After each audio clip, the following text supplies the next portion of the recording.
Queridos amigos, el hecho de que yo esté aquí para contarles mis cuitas tiene un doble significado. Se me dijo, y yo nunca digo que no. Y luego, por otra parte,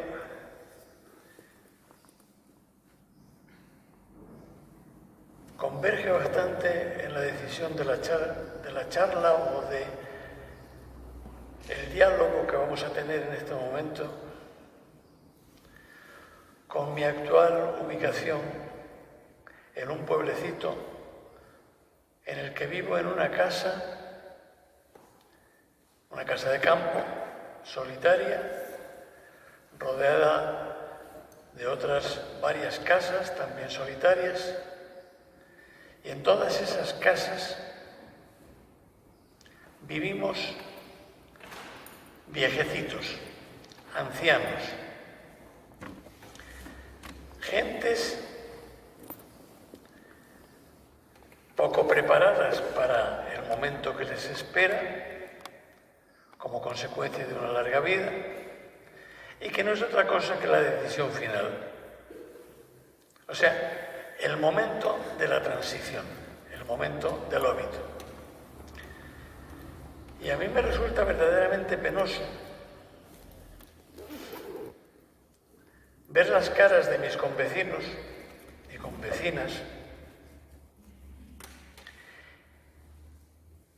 enormemente angustiados porque se van y no saben a dónde se van. Me dicen, hombre, algo habrá. Pero claro, toda una vida de un cristiano bautizado no puede circunscribirse en un hombre, algo habrá. Digo yo que será conveniente saber mejor a qué se va a tener uno en el momento de la transición, si es que hay algo, porque a todos se nos ha pasado por la cabeza que quepa la posibilidad de que ¿qué será lo que hay?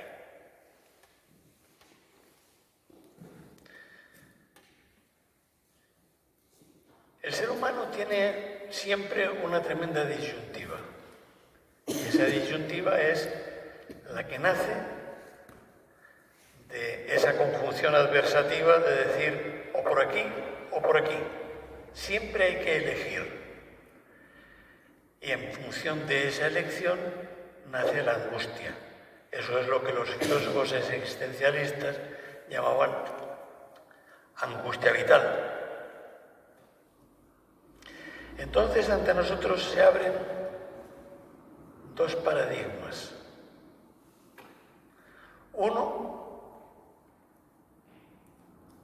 el paradigma materialista, la idea de aquellos que creen que después de muertos, todos calvos con la boca llena de tierra y se acabó la historia.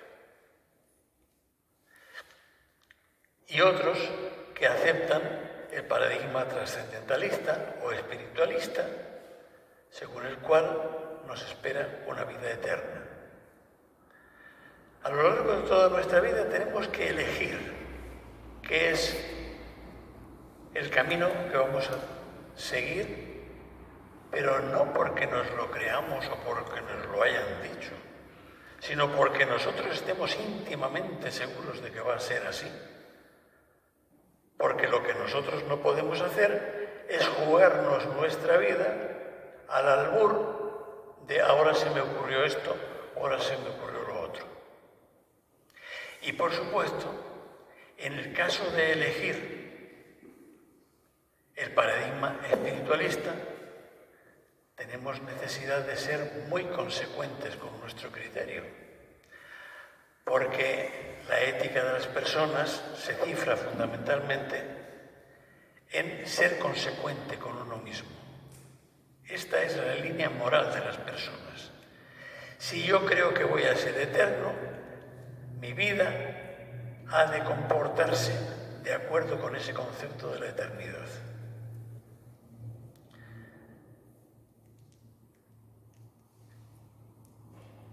Para mí ha sido una satisfacción el hablarles a ustedes, porque no creo que sea muy frecuente que en nuestra Santa Iglesia, en nuestra Madre la Iglesia, sea un seglar el que se dirige a ustedes. Por eso les voy a hablar mucho de vida y a lo mejor un poco menos de lo que debería hablarles de piedad, que no es mala la piedad, pero yo soy seglar y me he hecho en la vida dura, en la vida de afrontar las realidades cara a cara. ¿Qué dicen los materialistas? Los materialistas dicen que la conciencia, o sea, esa estructura energética o espiritual que nos permite saber quiénes somos y quiénes son los demás y en qué momento vivimos y en recordar, etc. La Iglesia, siempre muy sabia, ha dicho que las potencias del alma son memoria, entendimiento y voluntad. Pues el paradigma materialista dice que eso sucede mientras el cerebro está vivo, que cuando el cerebro se muere, la conciencia desaparece.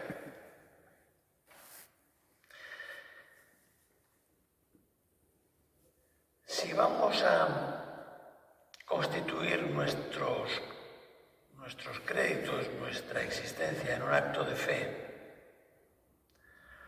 aceptaremos lo que se nos ha dicho siempre, pero a la hora de cambiar de plano, no va a ir otro en nombre nuestro, sino somos nosotros los que vamos a tener que dar la cara allí, ante nuestra propia carencia de existencia o ante el otro plano. Por eso es cuestión de comprobarlo. La fe viene como consecuencia, pero hay que comprobar la exactitud de los términos en los que nos movemos.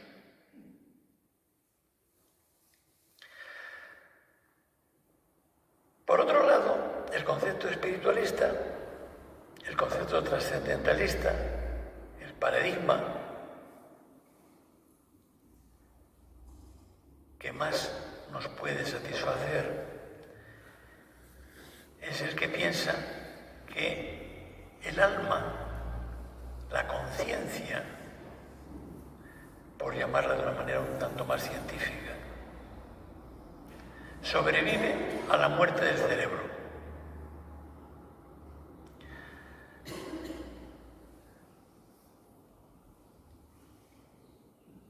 Entonces, el concepto tradicional de muerte, según este paradigma, no es cierto. La muerte no existe. La muerte no tiene más significado que un tránsito entre el plano de lo puramente material, el plano de las tres dimensiones, a un plano espiritual en donde el cuerpo tiene un mínimo significado.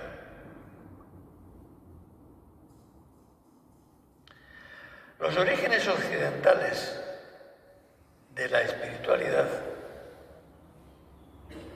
aparecen en los albores de la humanidad, cuando los primitivos seres humanos pintaban arte rupestre en las cavernas y conseguían plasmar la vida de aquellos animales que les rodeaban.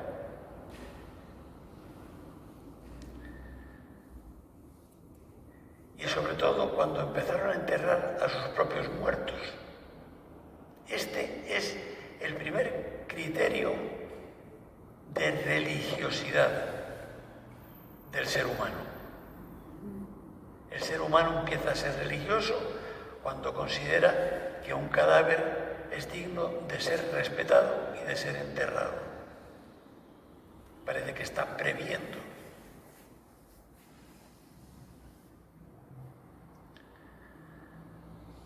En las primeras religiones ya aparecen aspectos de tipo espiritual, como el tótem o el tabú.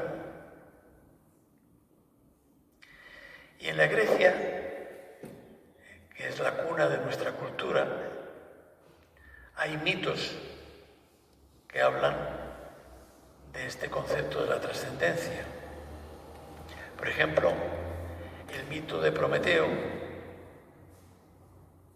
que se encuentra amarrado a una roca, sufriendo tormento, y a quien el coro de los griegos le pregunta: ¿por qué estás en tan fiero mal?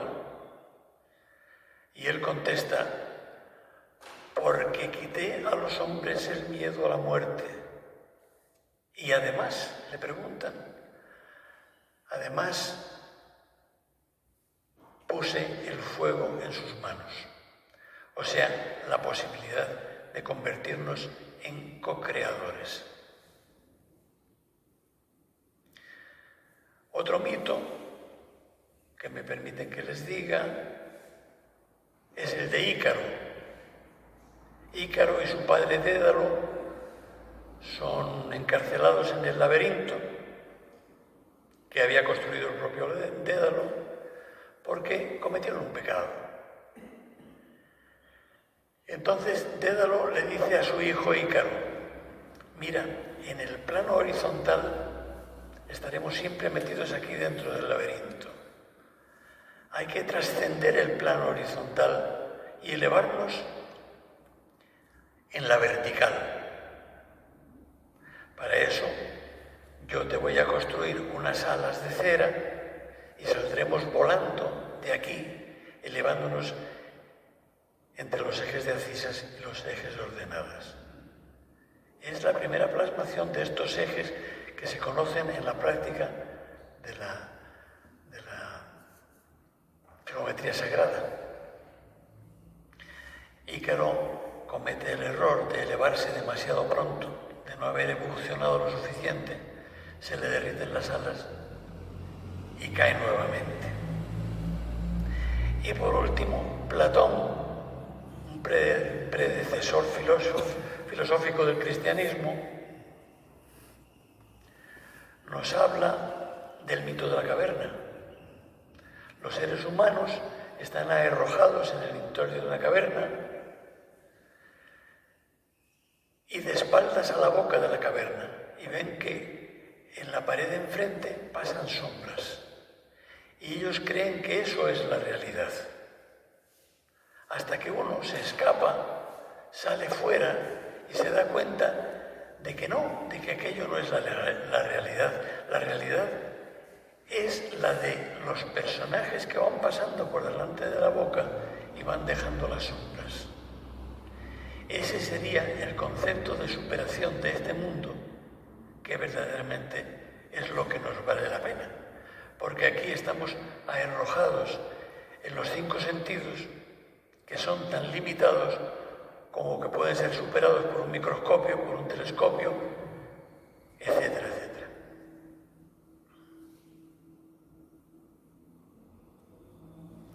Siguiendo a este señor, a este Platón,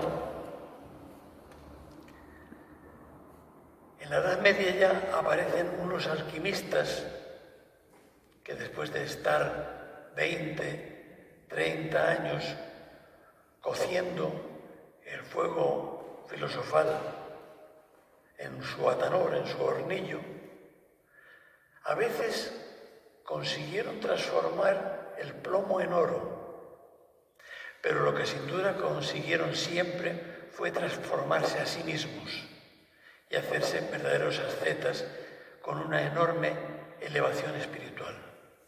Ellos tenían como lema el siguiente: en toda porción de materia hay un espíritu que desea ser liberado. Y este es el futuro que yo quiero que nos espere a todos y que en la segunda parte de esta meditación espero demostrarles a ustedes que es una realidad científica como la de más valor que pueda existir. Entonces, si les parece bien, pensamos un ratito en qué es de lo que estamos hablando, si nos hemos preocupado suficientemente a lo largo de nuestra vida de agrandar lo suficientemente nuestra cabeza y nuestra imaginación y nuestro concepto de la cultura como para que Dios Padre quepa de la mejor manera posible en nuestra cabeza. Porque claro, nosotros sabemos, ya lo anticipo, que podemos ser eternos, o que de hecho somos eternos. Esa sería la línea a seguir, el ser consecuentes con nuestro concepto de cristianos bautizados, componentes de un cuerpo místico, del que hablaremos luego. O simplemente pues tener un buen ahorro, vivir con comodidad y mirar a ver qué es lo que vamos guardando en nuestras casas. Quiero decir que eso no es malo, pero sin olvidar que por encima del tener está el ser. Si les parece bien, pues nos callamos un ratito, pensamos en esto y dentro de 5 minutos yo les sigo explicando de qué va este tema.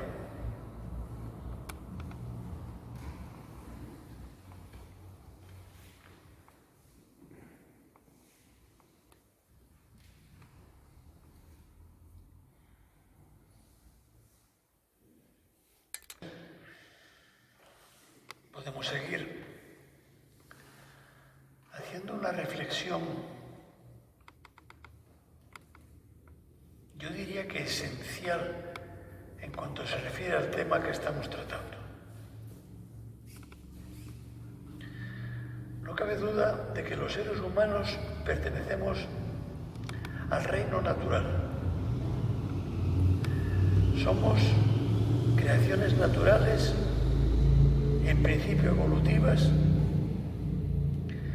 y con un devenir antropológico de perfeccionamiento dentro de lo físico y dentro de lo intelectual, como pueda tener cualquier otro grupo zoológico. Pero hay algo fundamental que nos diferencia del resto de los seres que pueblan el planeta. Y no es solamente el aspecto natural, que es importante. Es el aspecto sobrenatural. El aspecto sobrenatural es aquel que nos permite pensar que somos hijos de Dios y herederos de su gloria.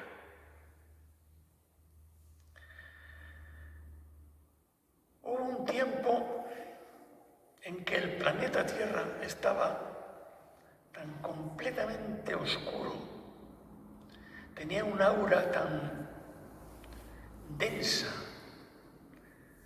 tan poco espiritual, que resultaba difícil evolucionar espiritualmente en él. Y se produce el gran salto histórico. El gran salto histórico es el que vamos a celebrar en estos días. Se trata del gran misterio de la redención. Nos encontramos con que que nuestro ritmo evolutivo era escaso. Y entonces el Padre se apiada y dice: voy a mandar a mi propio Hijo para suplir todo este preámbulo de rituales, de orgías sangrientas que significan los sacrificios en el templo. En el templo, según aquellos tiempos, para agradar a la divinidad, había que matar 20, 30 cabritos, vacas, palomas. Cristo un día entra en el templo, echa a todos los mercaderes del templo y cambia rotundamente y con un solo plumazo todo el sentido de la historia. Ahora no se sacrifica a un animal, ni se vierte la sangre de ese animal. Ahora se sacrifica al propio Dios. Y mi sacrificio es infinito y suficiente para que el planeta entero quede redimido y liberado de este problema de lentitud, de molicie espiritual. Entonces nos encontramos con este Cristo, que es quien nos redime, que es el que con su pasión y muerte nos redime. Dice el credo: murió y al tercer día resucitó entre los muertos y subió a los cielos y está sentado a la diestra del Padre. Durante esos 3 días, ¿qué fue lo que hizo? Cuando murió, dicen las Escrituras que se rasgó el templo, el velo del templo, que se abrieron las tumbas, que resucitaron algunos muertos, que hubo temblores, hubo una verdadera conmoción. Es lógico, la energía que se estaba desarrollando en aquel momento era impresionante y sublime. Y me estoy refiriendo al Cristo histórico, al Cristo que nació en un portal, que fue hijo de María la Virgen, que nos enseñó su línea ética y espiritual de vida, y que luego encima dio su vida, nos redimió y demostró que era Dios resucitando. Esos son los pasos fundamentales que podemos seguir de este Cristo histórico. Pero es que luego hay otro Cristo, que es el Cristo cósmico. Cuando estudiábamos el catecismo, supongo que todos estudiaríamos más o menos el mismo catecismo,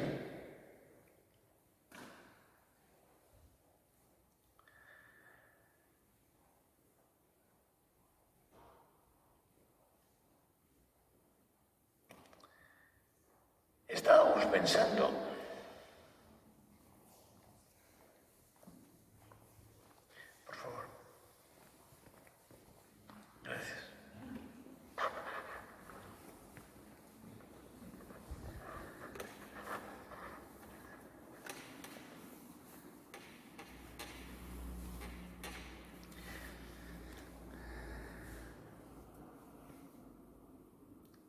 pensando en estas potencias que tiene el alma y que son esenciales para constituir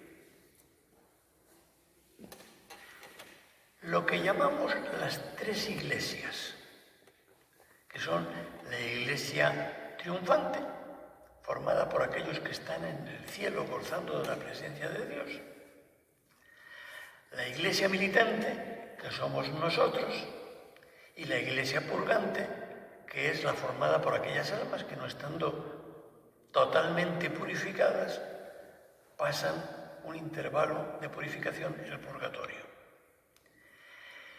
Esas tres iglesias están íntimamente unidas, de tal manera que forman parte lo que en la iglesia se llama comunión de los santos. Fíjense que esto es importante. Yo estoy pensando, estoy emitiendo un pensamiento positivo, estoy procurando que nazca luz de mi mente y de mi alma y de mis palabras, y ustedes lo están percibiendo. Y ustedes se están bañando, si es posible, dentro de esa luz general. Y a mí me pasa lo mismo con ustedes. Cuando ustedes piensan bien de mí, cuando ustedes me envían amor, yo estoy creciendo con ese amor de ustedes. Esa es lo que llamamos la comunión de los santos. Esta comunión de los santos, que la Iglesia ya la conocía desde hace muchísimo tiempo, prácticamente desde siempre, luego ha venido a ser confirmada, ratificada por la experiencia de psicólogos como Carl Gustav Jung, que habla del inconsciente colectivo, con toda una línea de arquetipos que definen la manera de pensar y de ser de determinados grupos sociales. En el plano puramente esotérico se le llama archivos acásicos. Cuando un místico entra en trance, se sale de su cuerpo y empieza a ver cosas como San Juan de la Cruz o como Santa Teresa. Decían saber sin saber, sabiendo, toda ciencia trascendiendo. Se habían puesto en contacto con esos archivos acásicos, con ese inconsciente colectivo, con todo el cuerpo místico de la Iglesia. Y lo sabían todo. Habían accedido a la verdad total. Esos son los místicos.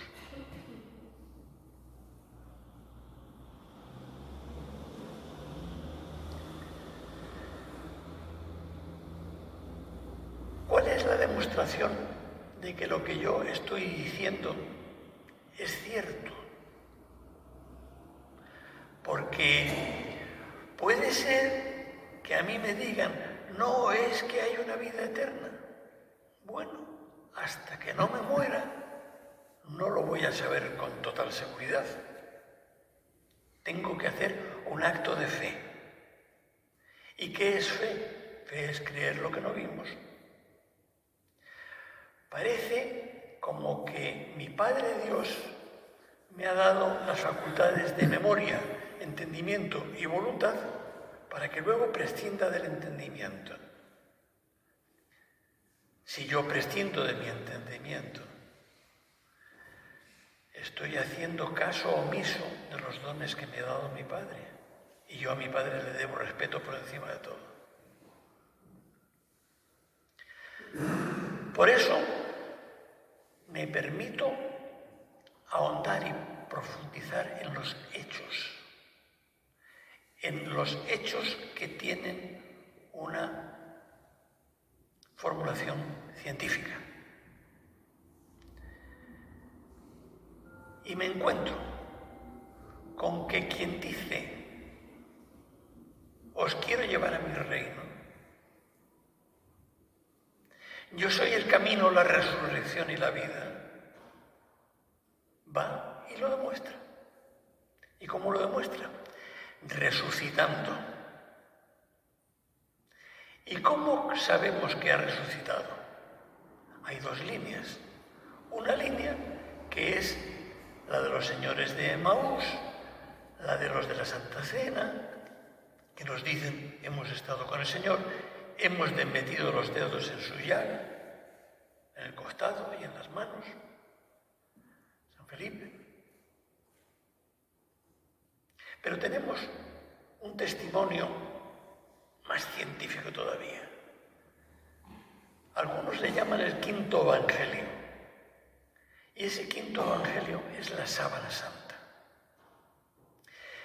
Imagínense esta mesa, que es una tabla de piedra sobre la que se pone una sábana que cuelga en uno de los lados, se dispone el cuerpo del crucificado sobre ella, acostado sobre ella, y se tapa con la sábana restante. Cuando las mujeres van al Santo Sepulcro a ver qué había pasado con el Señor, hay unos seres supuestamente angélicos que les dicen: no le busquéis aquí, Él no está, ha resucitado. La sábana santa está como desinflada, según dicen las Escrituras. Es recogida sobre una serie de vicisitudes y a lo que vamos. No voy a hacer todo el recorrido porque sería motivo de 2 horas o 3 hablando. La sábana santa representa o tiene grabado el cuerpo de la persona que estuvo dentro de la sábana santa. Cuando Secondo Pia, que es un óptico italiano, que fue de los primeros que empezó a hacer fotografías en aquella época, consigue hacer fotografías de la sábana santa, se da cuenta de que la sábana santa es un positivo, porque a él los negativos de la película le salen en positivo. O sea, la sábana santa es un negativo. ¿Qué quiere decir esto? Que del cuerpo que estaba envuelto en la sábana santa brotó una inmensa radiación que chamuscó de forma vertical el lienzo en el que estaba envuelto y dejó no solamente los coágulos de sangre de la crucifixión y de la flagelación y de la corona de espinas, sino chamuscaduras como de una gran radiación que hubo dentro de la sábana.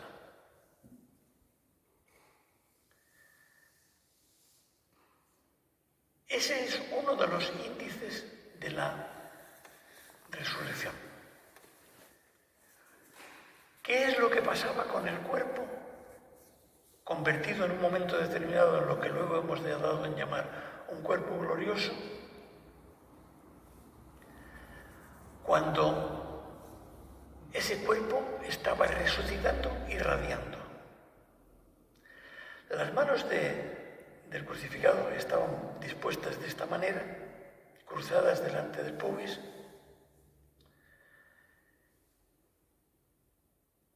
La espalda, al cabo de 3 días, y dado el rigor mortis, tenía que estar completamente plana, aplastada sobre la sábana, encima de la piedra, por el propio peso del cuerpo. Pues no. Los músculos glúteos, los músculos de las pantorrillas y los músculos de la espalda tienen relieve. ¿Eso qué quiere decir? No lo digo yo, lo dicen los investigadores, los infinitos médicos. Este es el caso de reliquia más investigado que hay en la humanidad. Quiere decir que el cuerpo estaba en el aire, estaba levitando. Por eso mantiene el relieve de los músculos que les acabo de decir. Pero no es eso solamente. Al analizar la sábana santa en la zona del cráneo, en la parte que cubre el cráneo y que cubre los pies, los dedos de los pies, los metatarsos, se marcan huellas de radiación que corresponden al volumen y al relieve de los huesos. ¿Qué quiere decir esto? Que a medida que estaba atravesando la sábana como un cuerpo glorioso, seguía radiando. Los científicos lo saben todo respecto del tema. Lo único que no saben es qué clase de luz, porque dicen que es luz la que dio lugar a la imagen de la sábana santa.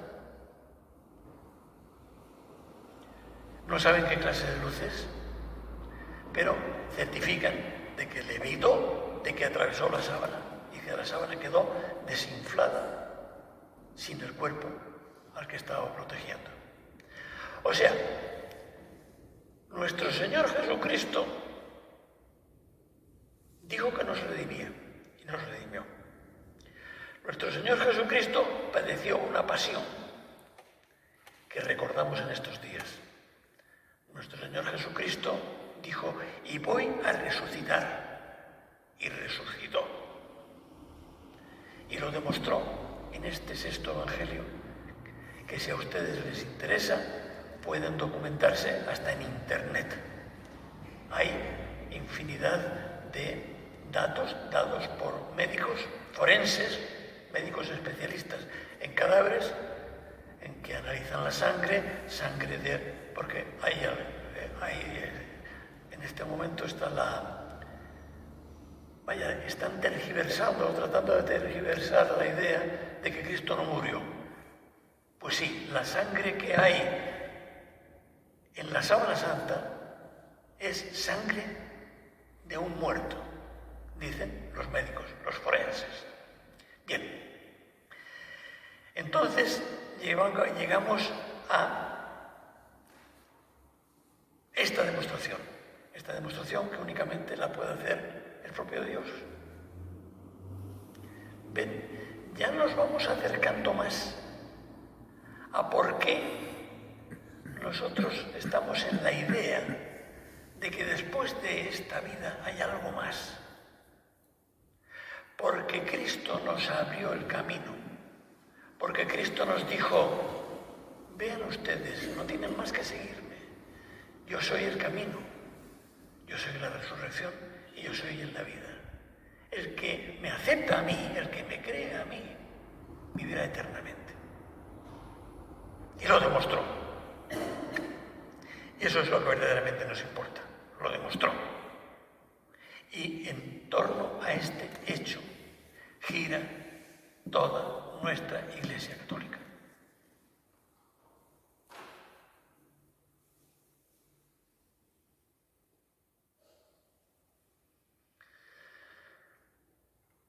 Antes estaba yo hablando de las potencias del alma, memoria, entendimiento y voluntad. Y yo quería, haciendo algo por la cultura, haciendo algo pues por nuestra vivencia en los límites del conocimiento. Ahora se habla de algoritmos, ahora se habla de computadores cuánticos, ahora se habla de otras teorías de la física. Ahora los grandes científicos y astrónomos dicen que el universo tiene un comportamiento más propio que de una gran máquina, que es como nosotros vemos que se mueven los astros. Dicen que se mueve más como una gran mente. Y eso es lo que es el universo, algo infinitamente mental, algo movido por Dios y creado por Dios.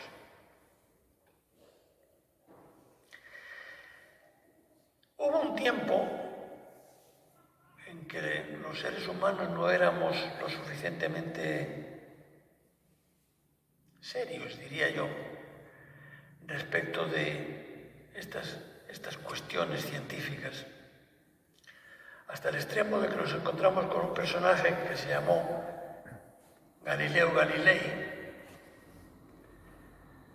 Entonces, como Jesucristo había nacido en el planeta Tierra, la Tierra tenía que ser el centro del universo. Y Galileo Galilei, que estuvo modificando y modernizando un telescopio y haciendo muchos números y pensando, dijo no, el centro de nuestro sistema solar es el Sol. Es un sistema heliocéntrico, no geocéntrico. Bueno, pues le hicieron decir que no, que aquello no era así, porque contradecía determinadas aseveraciones de Aristóteles.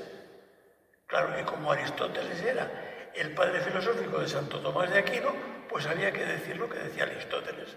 Pues no. Y él dijo algo verdaderamente sabio. Y yo quiero que nos lo apliquemos a nosotros mismos.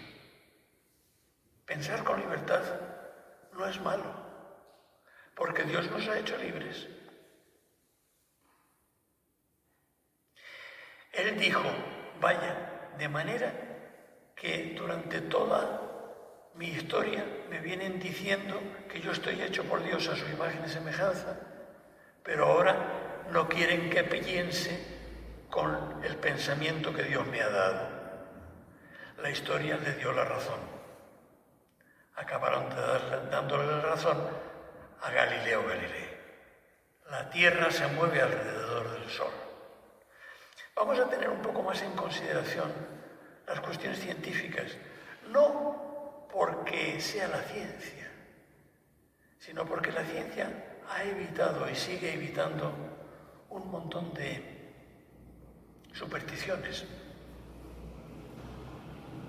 Quiero decir, pues que cuando una puerta se cierra, al parecer sola, la ciencia dice, hombre, no es ninguna cuestión extraordinaria, es que hace viento. Eso es la ciencia, razonar y pensar, sin dejar de lado otra serie de consideraciones que también existen.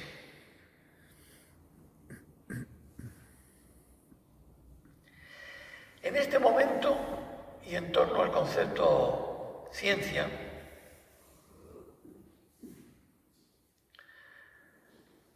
hubo un primer atisbo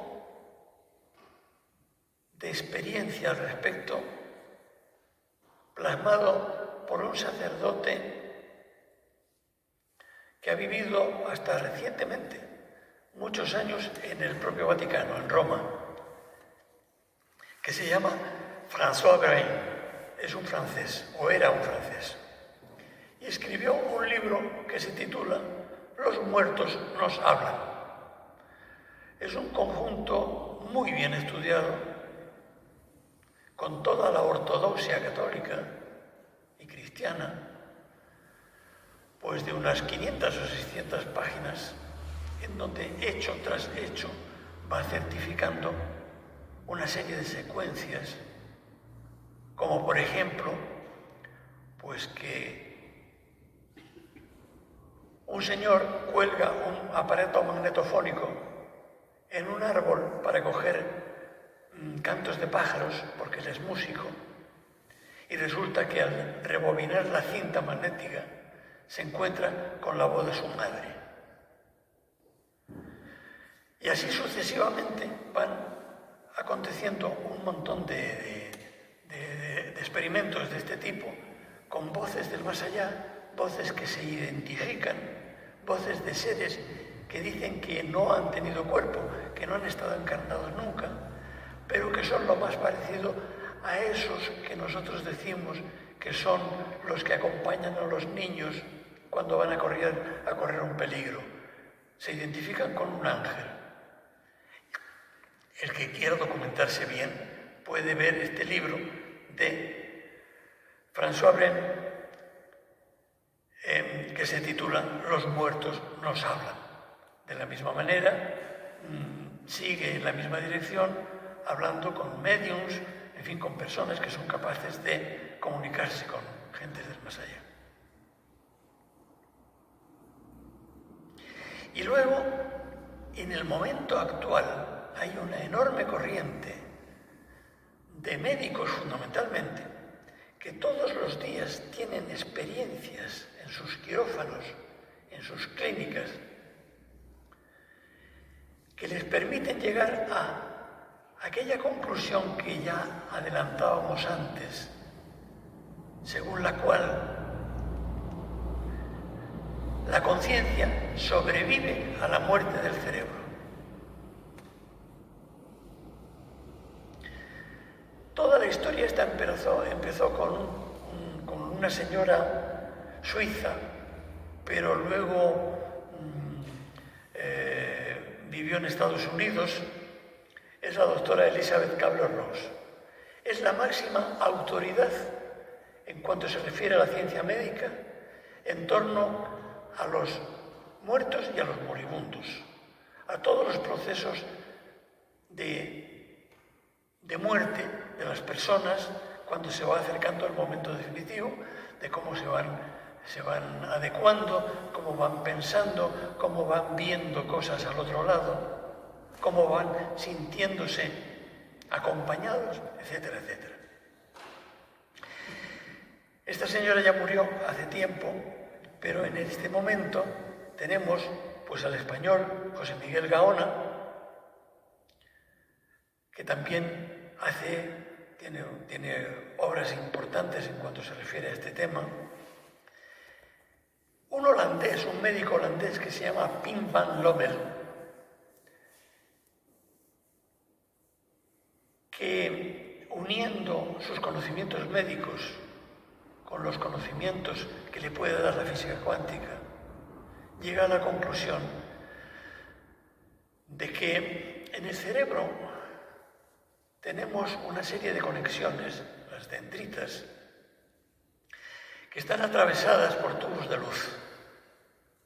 Esos tubos de luz son los que manifiestan la comunicación de neurona a neurona y permiten la gran conexión cerebral.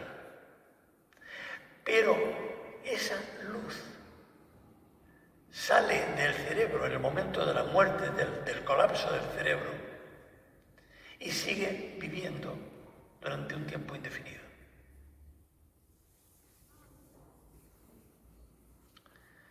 De la misma manera, el que fue durante muchos años director del psiquiátrico de Londres, Peter Fenwick, habla de que personas con encefalograma plano, con cardiograma plano, siguen aportando una serie de experiencias que han tenido fuera de su cuerpo. Por ejemplo, una señora es recogida en el campo con un infarto total. La recogen a su debido tiempo, la llevan al quirófano y en el quirófano, sobre la mesa del quirófano, se encuentra con que no está ya en su cuerpo, que está en el techo viendo cómo una enfermera pelirroja, se comprueba, y otra enfermera morena, se comprueba, están dándole masaje cardíaco para que vuelva en sí.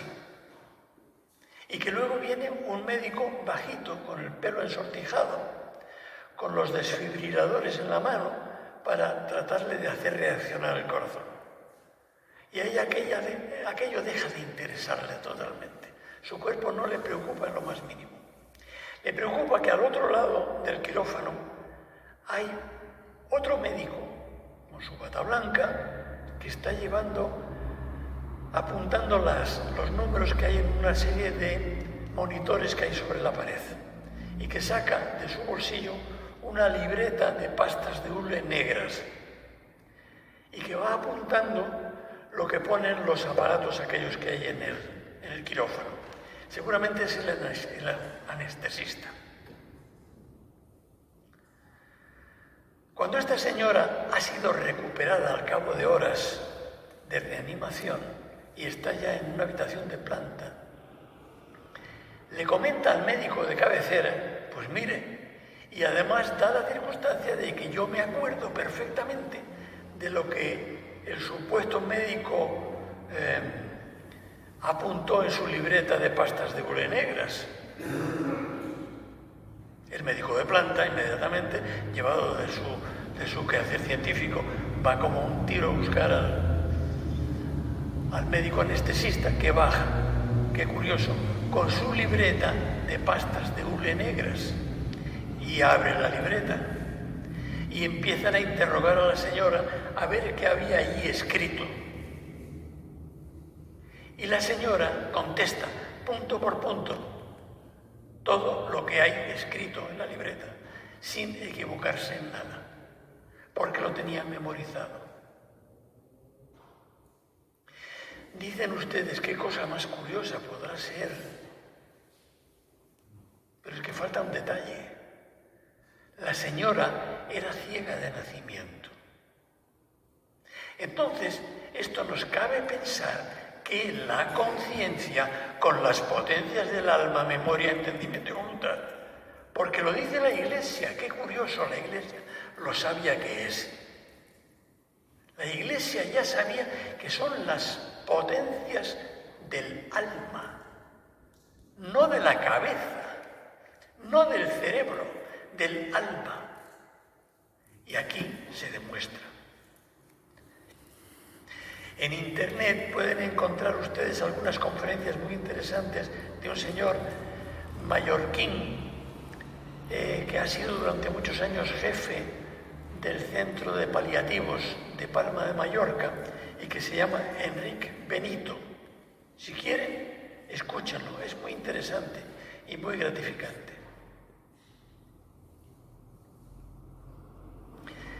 Y luego hay un caso que es definitivamente conclusivo de esta posibilidad de la supervivencia de la conciencia tras la muerte de la persona. Me estoy refiriendo al caso de una señora norteamericana, Pamela Reynolds, que un buen día se encontró mal. Tenía fuertes dolores de cabeza, las piernas no le obedecían y decidió hacerse un chequeo, un TAC.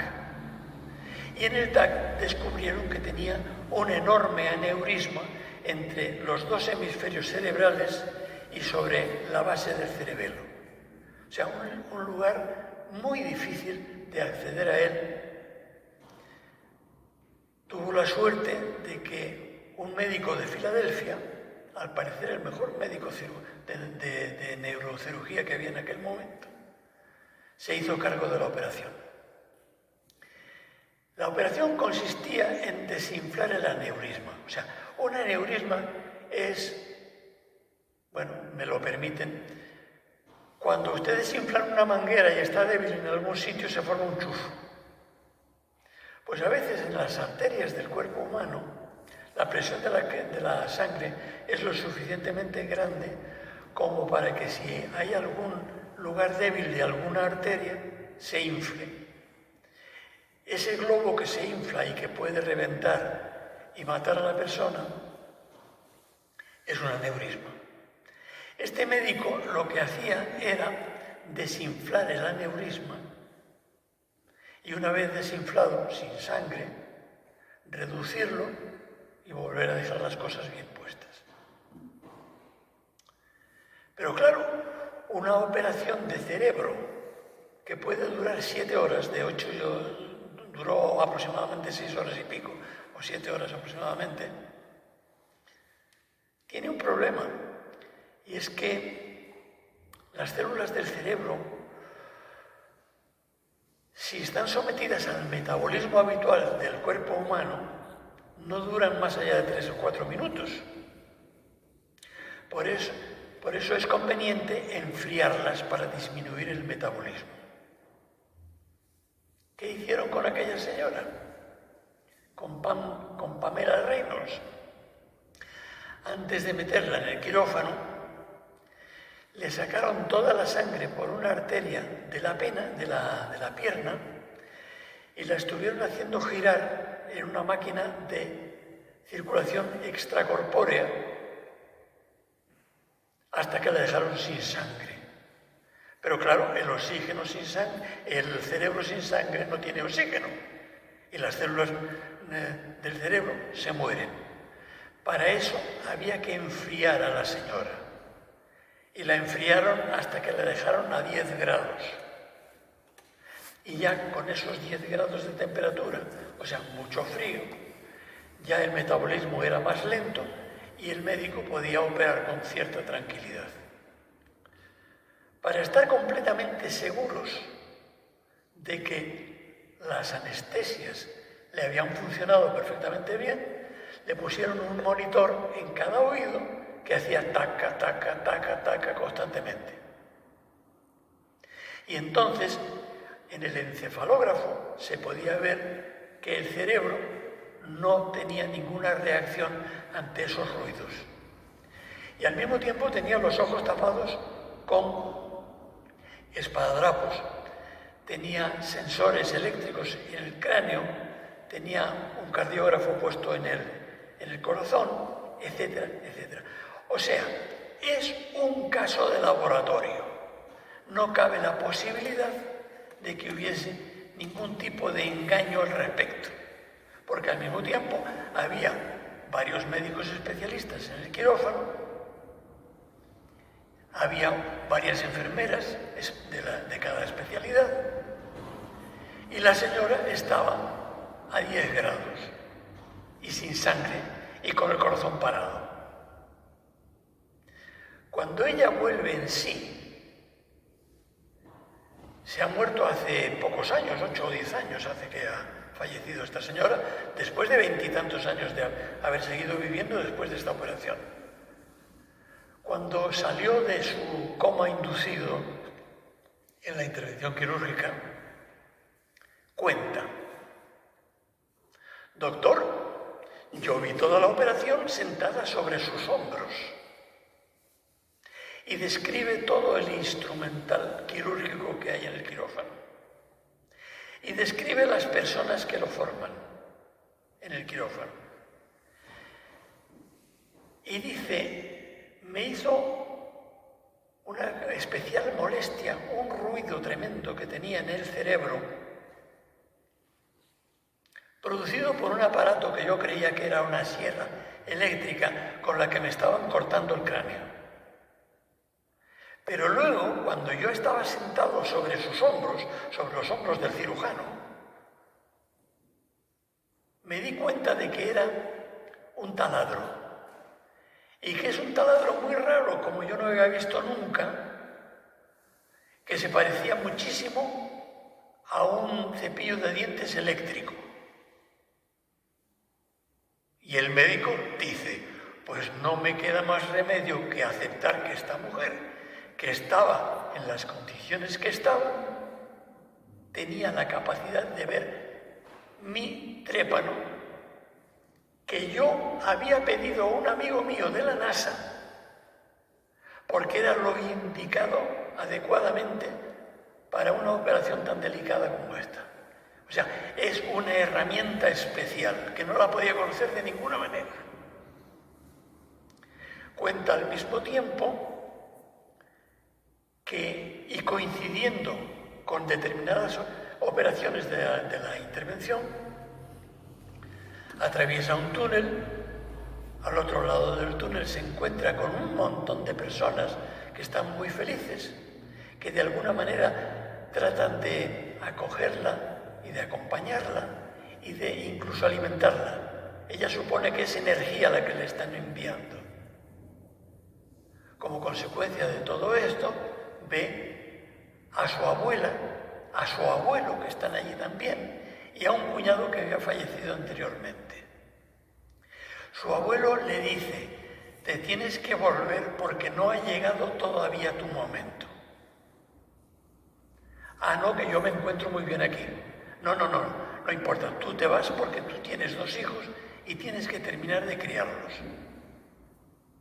Además, es fácil, y la empuja, y es como el que se cae en una piscina. Y ella así lo comenta. Dice que le dio muchísima rabia porque se encontraba muy a gusto allí, en medio de aquella felicidad, en medio de una luz blanquísima y maravillosa. por la que le preguntó a su tío: oye, ¿esta luz es Dios? Y dijo: no, esta luz no es Dios, pero se produce cada vez que Dios respira. Le dijo en plan humorístico su tío. Volvió a su cuerpo, dice que se encontró muy mal, que volvió a sentir el dolor, que volvió a sentir como si se encontrase bajo un peso tremendo. Y ha vivido 20 y pico, 30 años más dando testimonio de todo esto. Bien, estas cuestiones que ahora parece que se están poniendo al alcance de las personas, al alcance de los que nos estamos interesando en ello, están ocurriendo constantemente.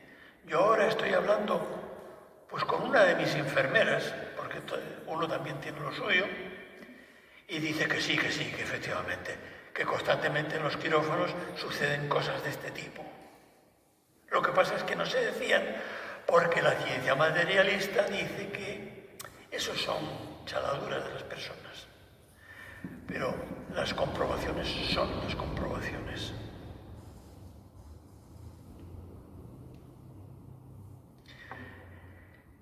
En conclusión, yo tendría que decirles: todos estos datos, todos los datos de la actual ciencia, me llevan a pensar que yo he conseguido encontrar dos verdades esenciales en mi vida. Una, soy inmortal. La muerte no existe. No se lo crean ustedes. La muerte es uno de los argumentos más feos que han podido tener quienes supuestamente lo saben para mantener debidamente sometido al género humano. Decía Sigmund Freud, el gran padre de la psiquiatría, que la muerte es la madre de todos los miedos. Pero es que si la muerte no existe, no hay miedo. Es muy difícil manejar a la gente cuando la gente es libre de miedos, ¿eh? Pero es lo más bonito que puede haber. Entonces, primero, soy inmortal.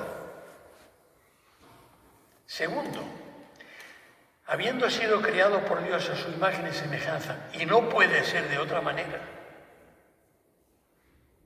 porque si he sido creado, cosa que es cierto, ha tenido que ser por un ser superior que no haya sido creado a su vez. Ese ser superior es Dios. Entonces da la circunstancia de que yo soy hijo de Dios. Yo no puedo presumir mucho de mí mismo, porque soy un pobre ser humano, con todo lo que significa, Pero de mi padre sí presumo. De mi padre puedo presumir todo lo que quiera. Soy el hijo del jefe. Aplíquense el cuento. Esta es la más grande de las consideraciones que yo quería dejar esta tarde aquí. Yo soy hijo del jefe. Y como consecuencia de esa filiación divina, me van a perdonar y me van a permitir que les lea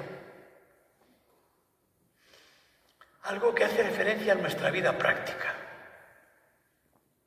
Y es lo siguiente. Este señor se llama Gibran Khalil Gibran y es un místico oriental, libanés, no tan oriental, libanés, que habla de las casas. Nosotros siempre estamos encantados en tener cosas en las casas, en tener cosas. No, si lo verdaderamente importante en función de toda nuestra eternidad, que no nos acabamos aquí y ahora, que somos eternos, no es tener.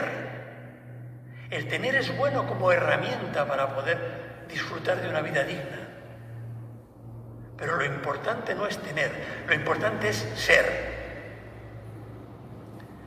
Dice Gibran Khalil Gibran: ¿y qué tenéis en esas casas? ¿Qué protegéis en ellas con llaves y cerrojos y candados? ¿Tenéis la paz? ¿Tenéis recuerdos? ¿Tenéis el resplandor que lleva al corazón desde las casas de piedra y madera hasta la sagrada montaña? ¿O tenéis solo comodidad? Y la apetencia de la comodidad,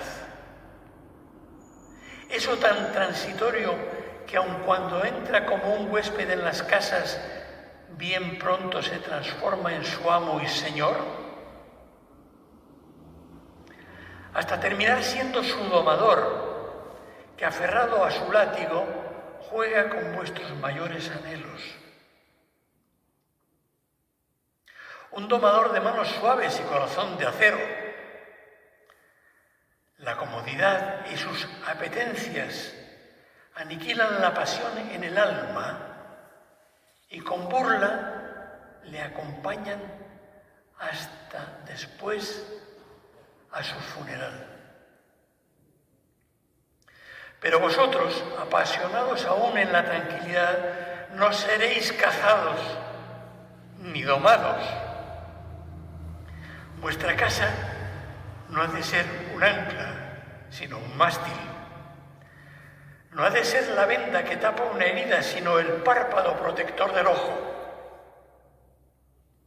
No plegaréis vuestras alas para flanquear sus puertas, ni agacharéis las cabezas para eludir el roce de su techo, ni evitaréis respirar temiendo que sus paredes se resquebrajen o caigan en pedazos.